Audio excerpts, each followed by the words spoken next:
근데 떠오르고 있는 한 미스테리가 있습니다.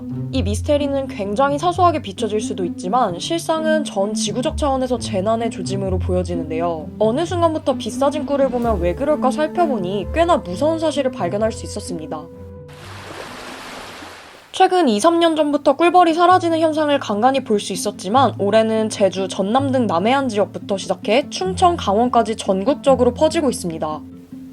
양봉협회에 따르면 충북 2,900 양봉농가 규모의 50%가 피해를 봤다고 하며 최대 전남의 경우도 피해받은 벌통이 조사된 23만 통 중에 10만여 통에 달한다고 집계되었습니다.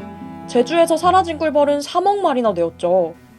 꿀벌의 실종은 미국에서도 이슈였습니다. 이전부터 가을이나 봄에 간헐적으로 벌들의 떼죽음을 볼 수 있었는데 2006년 이러한 현상이 미국 전역에서 일어나고 있음을 발견하며 아주 심각한 진단을 내리게 됩니다.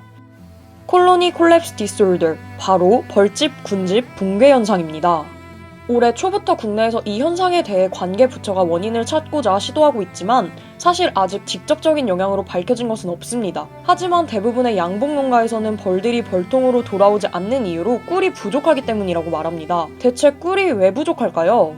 꿀은 벌의 먹이입니다. 먹이가 줄어든다는 것은 종의 생존을 위협하는 것이죠. 간혹 설탕물을 대신 넣어줄 때도 있지만 벌이 꽃가루에 있는 아미노산, 미네랄, 폴리페놀 등을 얻지 못하면 면역력을 잃게 됩니다. 그러면 해충에 의한 피해를 막지 못하게 되죠. 벌의 꿀 채집은 날씨의 영향을 굉장히 많이 받습니다. 지난 2년간 다채로웠던 이상기후 속에서 꿀벌이 제대로 일할 수 없던 것으로 보입니다. 2020년에는 역사상 가장 따뜻했던 1월과 기상 관측사상 가장 늦은 4월에 봄눈, 여름에는 역대 가장 긴 장마철을 경험했고 작년 1월에는 역대 가장 큰 일교차, 그리고 세 번째로 짧았던 장마철을 지나왔습니다.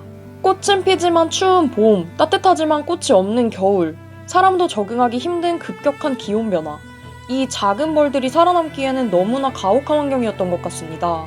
이 현상이 문제가 되는 것은 단지 작은 생명체에 대한 연민만이 아닙니다. 전문가들은 한국 농작물의 70%가 화분 매개로 이루어진다고 말하며 특히 과차류의 생산의 절반 이상이 벌들의 활동에 기점을 둔다고 합니다. 이들이 멸종한다면 우리나라 농작물의 40%가 사라질 것이라고도 말하죠. 당장 우리가 겪을 배고픔 말고도 야생식물의 번식, 먹이사슬 등에도 나비 효과를 불러올 것은 안 봐도 뻔한 이야기입니다. 벌 군집의 붕괴는 결국 우리 공동체의 붕괴나 다름이 없습니다. 봄이 되면 찾아왔던 이들의 작은 날갯짓은 어쩌면 지구가 우리에게 보냈던 소리 없는 아우성이지 않았을까요?